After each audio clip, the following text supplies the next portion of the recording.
Bismillah. Assalamualaikum warahmatullahi wabarakatuh. Innal hamdalillah nahmaduhu wa nasta'inuhu wa nastaghfiruh wa na'udzu billahi min syururi anfusina wa min sayyiati a'malina. Man yahdihillahu fala mudilla lahu wa man yudlil fala hadiya lahu.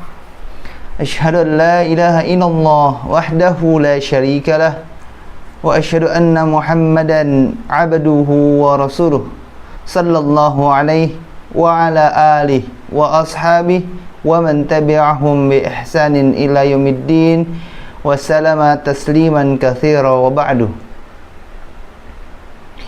Pemirsa Syar TV dimanapun berada, kita akan kembali lanjutkan pembahasan dari kajian bedah artikel dengan judul artikel Ketika Rintikan Hujan Turun.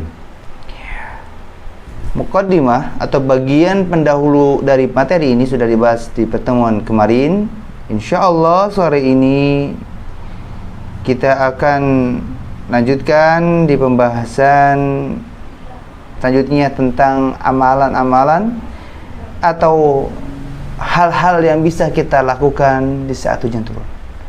Mungkin kemarin kita sudah membahas apa saja yang sudah Allah turunkan di dalam hujan atau keutamaan yang ada dalam hujan, sehingga untuk mendapatkan keutamaan yang banyak dari Allah Azza wa Jalla di dalam hujan tersebut, adanya syarat dan ketentuan yang harus kita ikuti, yang harus kita lakukan jika kita ingin mendapatkan berbagai keutamaan yang ada di dalam hujan yang telah Allah berikan di dalamnya. Baik, di antara amalan yang harus dilakukan oleh setiap muslim ketika hujan turun adalah pertama, merasa khawatir ketika awan mulai mendung. Sebelum hujan, Allah Azza wa Jalla melalui syariatnya disampaikan oleh Nabi sallallahu alaihi wasallam sudah mewanti-wanti, memperhatikan ketika mendung jangan merasa senang, harus merasa khawatir. Ummul Mukminin Aisyah radhiyallahu anha bercerita, "Anna Nabiy sallallahu alaihi wasallam kana idza ra'a nashi'an fi afkis sama tarakal amal wa in kana fi salati thumma yaqul Allahumma inni a'udzubika min syarriha." Kata Aisyah yang merupakan salah satu dari istri Nabi sallallahu alaihi wasallam bercerita, apabila Nabi sallallahu alaihi wasallam melihat sesuatu yang terjadi di langit, beliau meninggalkan pekerjaannya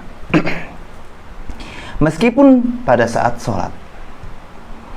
Kemudian beliau berdoa, Allahumma inni a'udzubika min syarriha, yang artinya, ya Allah, aku berlindung dari keburukan yang ada di dalamnya atau keburukannya.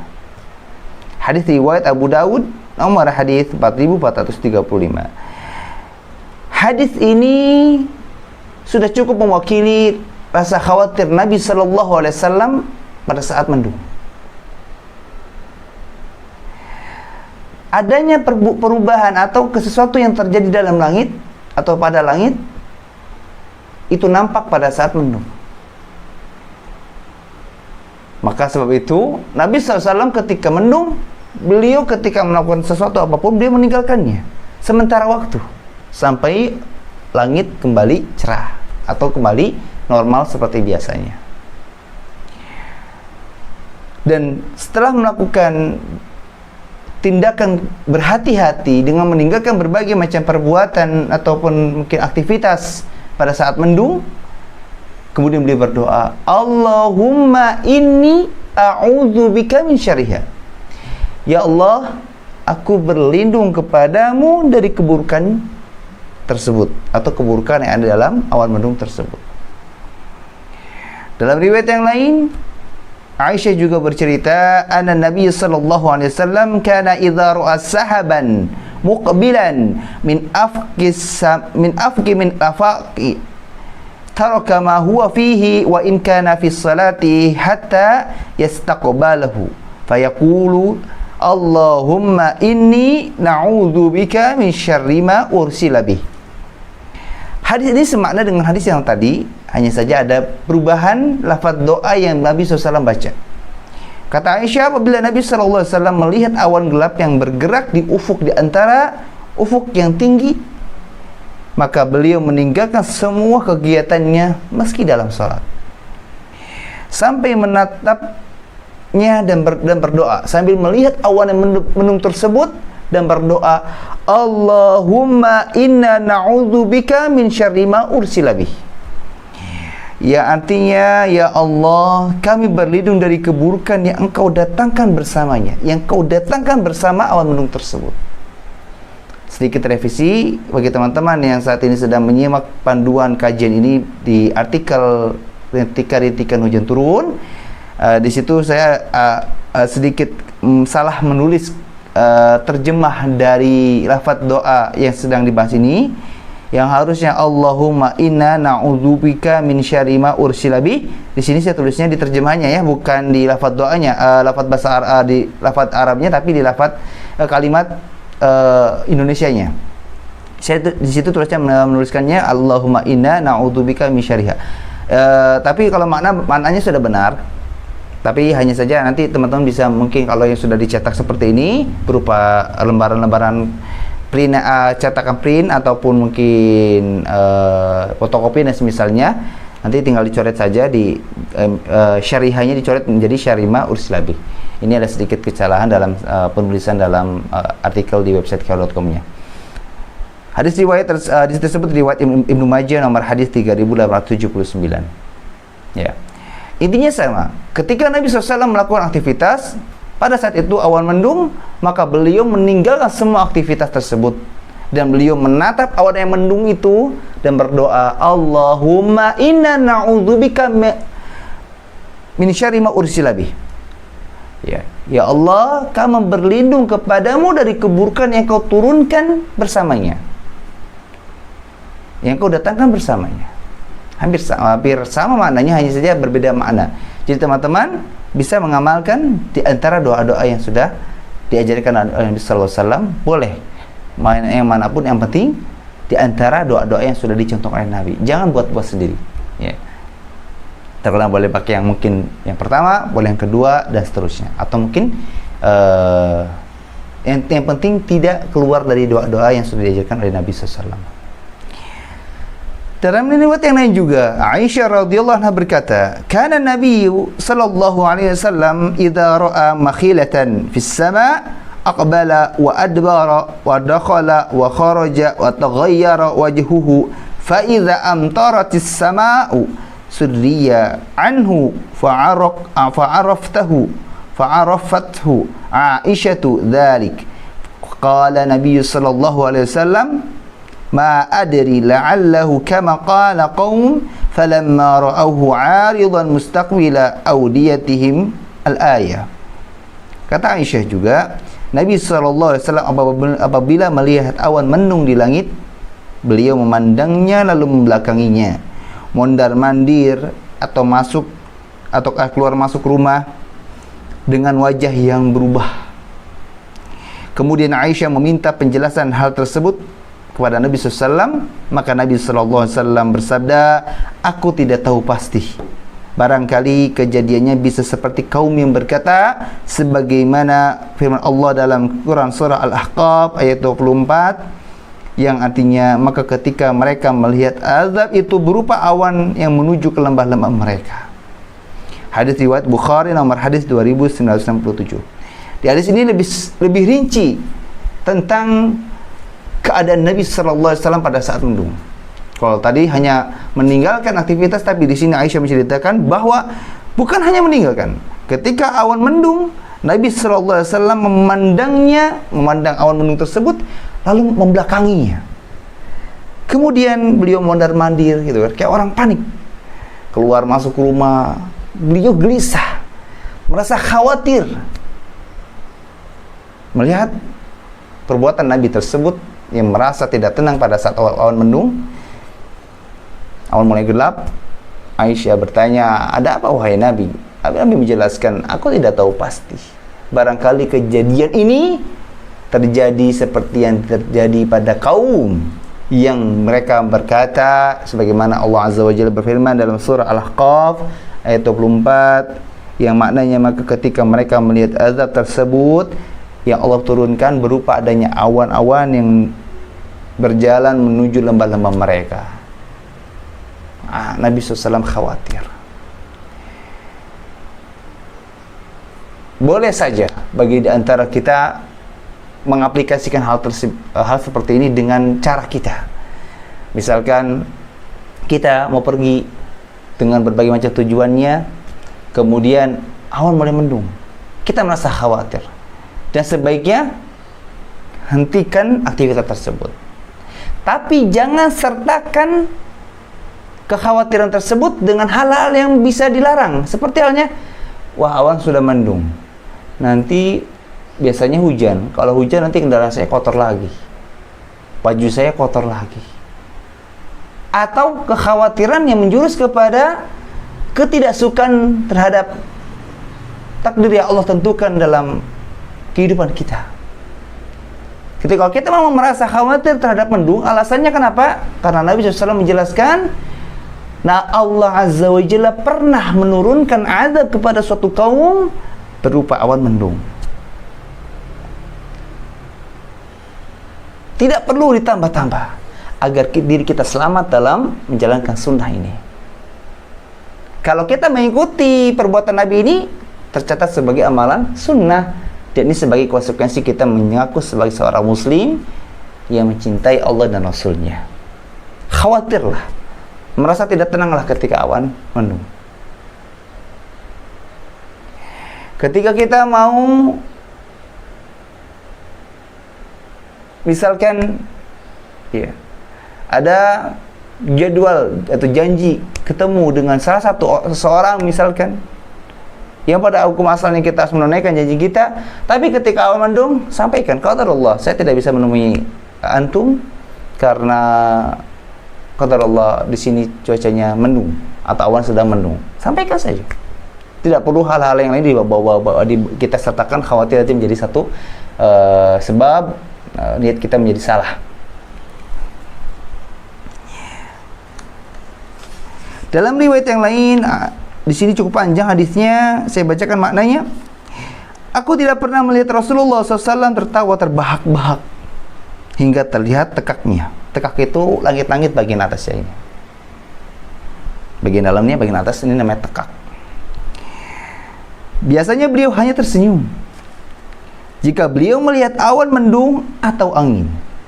Semuanya itu terlihat dari raut wajahnya. Maka ketika awan mendung, beliau gelisah tampak dari wajahnya. Aku lalu bertanya kepada Rasulullah, wahai Rasulullah, orang-orang jika melihat awan mendung, mereka bahagia karena mengharap akan mendapatkan hujan. Tetapi jika Anda melihat awan mendung, maka aku melihat tanda kegelisahan dari wajah Anda. Maka Nabi SAW menjawab, wahai Aisyah, aku tidak merasa aman karena di dalamnya terkandung azab. Suatu kaum pernah disiksa oleh Allah dengan angin, dan kaum yang lain pun saat melihat siksa tersebut malah berkata, inilah awan yang akan menurunkan hujan kepada kita. Hadis riwayat Abu Dawud nomor hadis 4434. Ini yang saya katakan, Nabi SAW ketika merasa gelisah, merasa khawatir ketika awan mendung, bukan karena takut hujan, karena sekali lagi hujan adalah rahmatnya Allah, bukti kasih sayangnya Allah untuk makhluknya. Dan di dalam hujan banyak keutamaan. Nabi SAW merasa khawatir bukan karena hujannya, tapi karena awan mendung itu pernah Allah jadikan sebagai sebab turunnya azab Allah untuk suatu kaum. Sekali lagi, ketika kita merasa khawatir dengan awan mendung, bukan karena takut kebasahan, takut kendaraannya kotor, takut pakainya terciprat oleh air, genangan air dan semisalnya, tapi karena Nabi SAW takut terhadap awan yang mendung, yang dimana di awan mendung ini pernah ada azab Allah turun bersamanya untuk satu kaum untuk menyiksa mereka. Khawatir hal tersebut terjadi oleh kita juga. Nas'alullah al-afiyata wassalamah. Ya, wal iyadzubillah. Kita berlindung pada Allah dari segala azabnya dan kita memohon kepada Allah dari segala karunia-Nya. Dan antara kesenangan, kesusahan, kegembiraan, kegelisahan itu tampak dari wajah Nabi SAW. Sehingga kita pun bisa mengekspresikan kegelisahan kita terhadap cuaca yang mendung dan semisalnya, tanpa harus teriak-teriak, tanpa harus melakukan hal-hal yang tidak disyariatkan. Cukup dengan gelisah seperti yang Nabi SAW tampakkan, ya, kekhawatiran yang beliau rasakan, mondar-mandirnya beliau merasa tidak tenang, ya, cukuplah kita melakukan hal apa yang Nabi SAW lakukan tanpa harus merekayasa berlebihan. Karena kadang kita begitu kreatif sehingga terkadang mungkin terlalu berlebihan dalam improvisasinya. Imam Ibnu Hajar rahimahullah menjelaskan hal-hal yang sudah diterangkan oleh Aisyah radhiyallahu anha. Kata Ibnu Hajar, hadis tersebut menunjukkan bahwa seharusnya seorang menjadi kacau pikirannya jika dia mengingat kembali tentang apa yang telah terjadi pada umat di masa lalu. Dan ini merupakan peringatan agar dia selalu merasa takut terhadap azab yang akan menimpanya, sebagaimana yang sudah ditimpakan kepada umat-umat sebelumnya. Kita Fathul Bari jilid 6 halaman 301. Beberapa hadis yang Aisyah ceritakan tentang keadaan Nabi pada saat awan mendung sudah cukup bagi kita untuk juga merasa khawatir, merasa takut ketika awan mendung. Bukan merasa senang, ayo udah mau hujan. Bukan begitu. Pisahkan antara momen hujan dengan mendung. Karena tidak semua hujan diawali mendung. Begitu juga tidak semua mendung disertai dengan hujan. Kita suka, kita senang, kita bagi ketika hujan, kita merasa khawatir, merasa gelisah, merasa takut ketika awan mendung.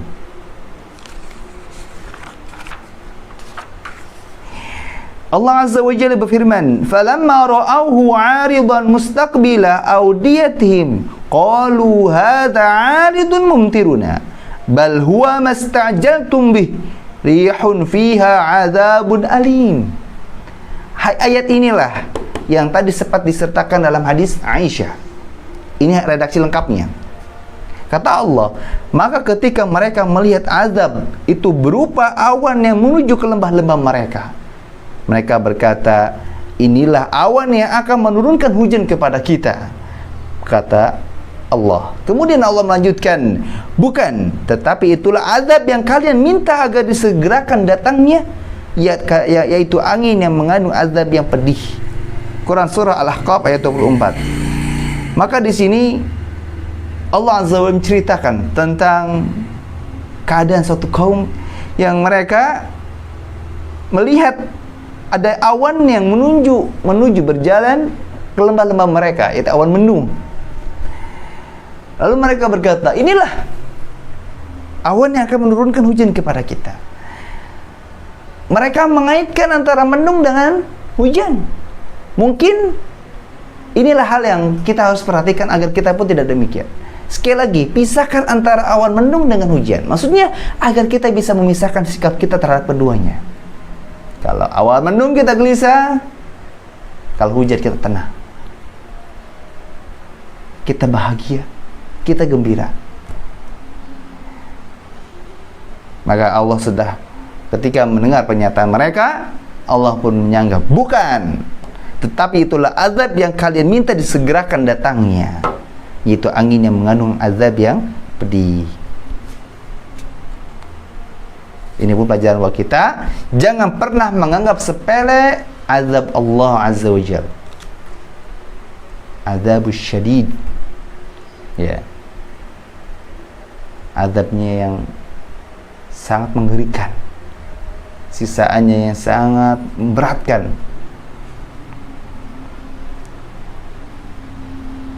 Dan biasanya, ini biasanya meskipun tidak mutlak, pada saat awan mendung sering terjadi petir atau geledek.